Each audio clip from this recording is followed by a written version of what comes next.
குருவே நம தந்தையே நம.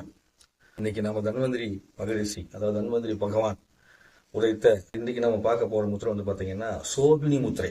அந்த சோபினி முத்திரை எப்படி செய்யுதுன்னு பாருங்க. உங்களுடைய 5 விரலை போய் வச்சுக்கிட்டு மறைக்கிறோம்.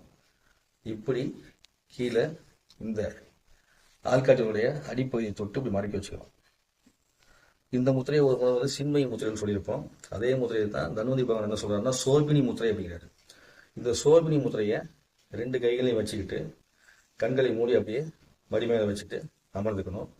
அமர்ந்துக்கிட்டு உங்களுடைய உள் மனதை ஆள் மனதை வந்து அமைதிப்படுத்துற மாதிரி மூச்சை வந்து மெதுவாக சுவாசிச்சு எடுத்துக்கிட்டு அப்படியே புருவ மத்தி கவனம் பண்ணிக்கணும். இந்த மந்திரத்தை சொல்லணும். இந்த மந்திரம் என்னன்னா ஆ மற்றும் இம் அப்படிங்கிற மந்திரம். இந்த மந்திரத்தை புருவ மத்தியில் கவனம் வச்சுக்கிட்டு ஆம் ஆம் ஆம் ஆம்